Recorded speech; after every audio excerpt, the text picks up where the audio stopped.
안녕하십니까. 은행에서 30년 동안 근무한 경력이 있는 공인중개사 한남수TV입니다. 이번 강의는 제 부동산 채널 141번째 강의입니다. 계속해서 법정지상권의 전반적인 내용을 시리즈 강의로 보내드리고 있습니다. 이번 강의는 법정지상권의 5번째 제5강으로서 판례에서 인정하고 있는 관습법상 법정지상권에 대해서 상세하게 설명을 드리겠습니다. 법정지상권에 대한 시리즈 강의를 다음과 같은 순서로 심층 정리를 해드리고 있습니다. 첫 번째에서는 법정지상권의 개념과 취지와 성질에 대해서 말씀을 드렸고, 두 번째 강의에서는 종류 6가지를 분석을 해드렸습니다. 세 번째 강의에서는 민법 제366조에 나와 있는 저당권과 관련된 법정지상권에 대해서 분석을 해드렸고, 네 번째 강의에서는 전세권과 관련된 법정지상권, 이번 5번째 강의에서는 관습법상 법정지상권에 대해서 소상하게 분석을 해드리겠습니다. 이 관습법상 법정지상권은 세 번째 강의에서 말씀드린 민법 제366조에 나와 있는 저당권과 관련된 법정지상권하고 이 법정지상권의 큰 주류를 이루고 있다. 이 두 가지만 이해를 하고 계시면 법정지상권은 잘 알고 있다, 이렇게 보셔도 됩니다. 다음 6번째 강의에서는 저당권과 관련된 법정지상권과 이번에 설명드리는 관습법상 법정지상권의 차이점과 공통점, 이것을 분석을 해드리겠습니다. 7번째 강의에서는 법정지상권의 성립 시기와 존속기간 그리고 소멸사유에 대해서 말씀을 드리고, 8번째 강의에서는 법정지상권의 범위, 또 9번째는 법정지상권과 지료에 대해서 말씀을 드리겠습니다. 10번째에서는 분묘기지권, 11번째 강의부터는 이 법정지상권의 여러가지 케이스를 판례를 통해서 분석을 해드리겠습니다. 이 강의를 처음부터 끝까지 모두 들으시면 법정지상권의 전반적인 내용을 이해하시는데 큰 도움이 될 것입니다. 중간에 강의를 빠뜨리지 말고 처음부터 끝까지 다 들어보세요. 그러면 정말로 큰 도움이 됩니다. 본 강의를 끝까지 시청하시고 구독과 좋아요 버튼, 그리고 광고가 나오면 광고도 좀 끝까지 봐주시기를 진심으로 부탁드립니다. 감사합니다.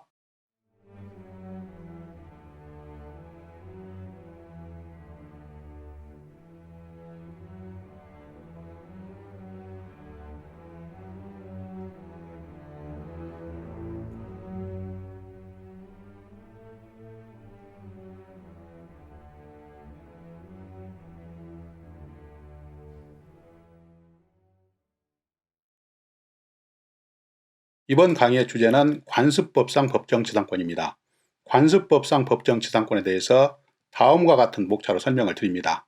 첫 번째는 관습법상 법정지상권이 무엇인지 그 의의에 대해서 살펴보고, 두 번째는 관습법상 법정지상권의 성립요건 3가지를 살펴보도록 하겠습니다. 그 첫 번째는 일단 토지와 건물이 처분 당시에 공일인에게 속하고 있어야 되고, 두 번째 요건은 토지와 건물 중의 하나가 매매 등의 사유로 처분되어서 그 소유자가 각각 달라져야 된다. 세 번째 요건은 토지와 건물 중의 하나가 매매 등의 사유로 처분될 때 당사자 간에 건물 철거 특약이 없어야 된다. 이것이 관습법상 법정지상권의 성립요건 3가지입니다. 이 3가지에 대해서는 다음에서 계속해서 자세하게 설명을 드리겠습니다. 이제 본론 설명을 드리겠습니다. 관습법상 법정지상권의 의의에 대해서 설명을 드립니다.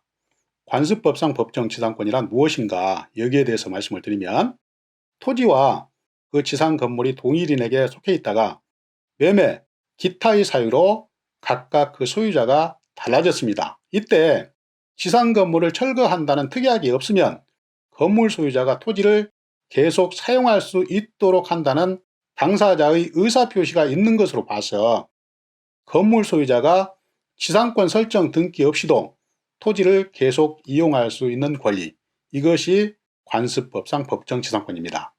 이 관습법상 법정지상권은 민법 제366조에 나와 있는 저당권과 관련된 법정지상권, 또 305조에 나와 있는 전세권과 관련된 법정지상권과는 달리 판례에서 인정하고 있는 지상권입니다.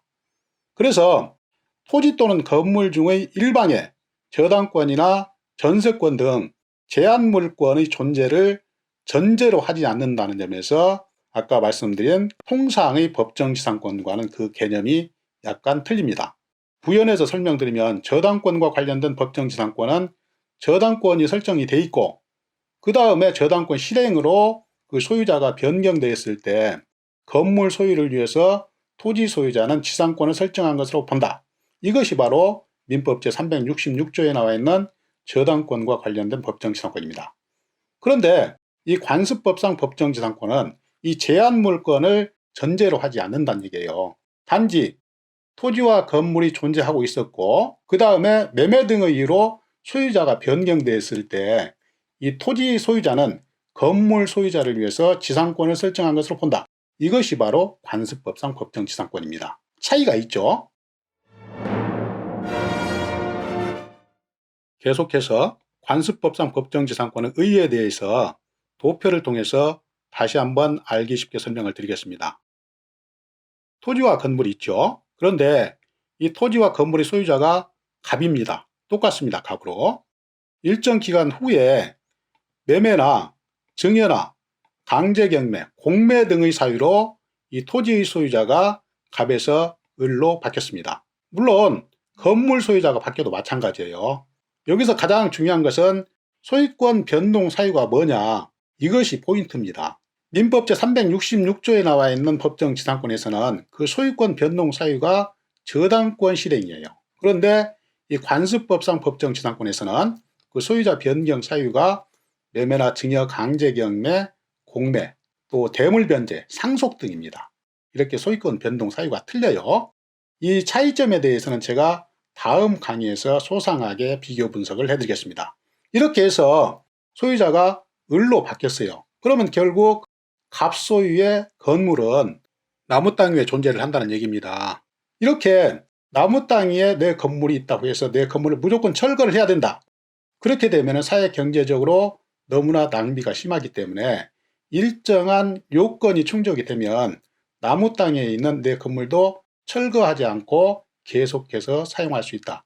이것이 이번 강의에서 말씀드리는 관습법상 법정지상권입니다. 이렇게 건물을 철거하지 않고 계속해서 을 소유의 땅을 사용할 수 있다는 얘기예요.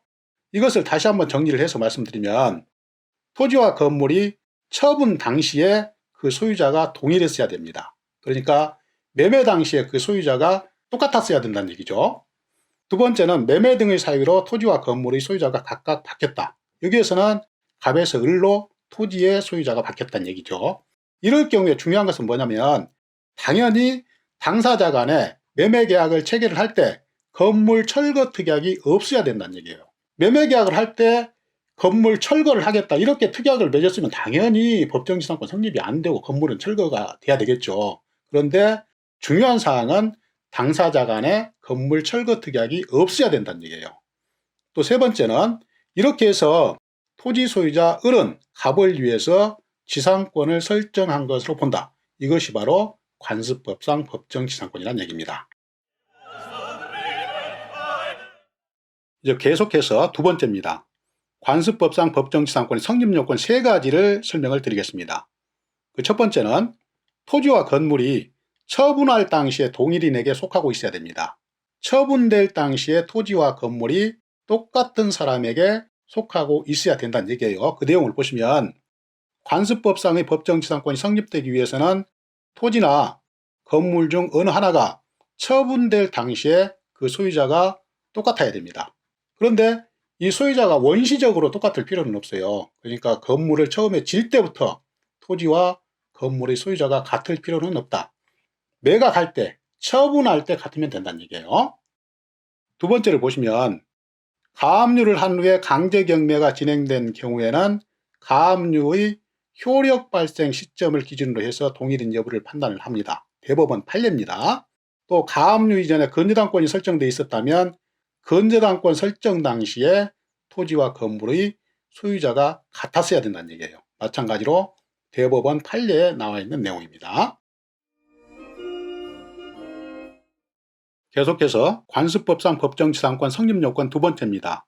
마찬가지로 굉장히 중요한 사항이죠. 내용을 보시겠습니다. 매매 등의 사유로 토지와 건물의 소유자가 달라져야 됩니다. 내용을 보시면 토지나 건물의 소유권 변동 사유는 매매, 증여, 상속, 대물변제, 공유물 분할, 강제경매, 공매 등으로 소유권이 변경이 돼야 되는 것입니다.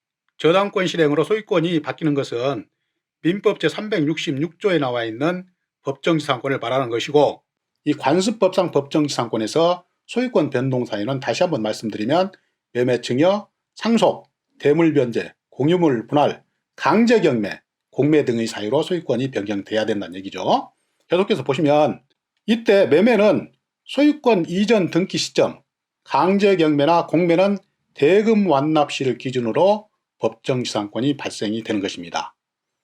토지와 지상의 미등기 건물을 매수한 후에 그 건물을 등기하지 않은 상태에서 토지만을 타인에게 매도하고 이전 등기를 마쳤다면 건물 소유자는 새로운 토지 소유자에 대해서 법정지상권을 주장할 수가 없습니다. 왜냐하면 미등기 건물의 처분권은 있어도 소유권은 없기 때문에 처분할 당시에 토지와 건물의 소유자가 같다, 이렇게 볼 수가 없다는 얘기예요. 이것은 참고로 잘 알아두시기 바랍니다.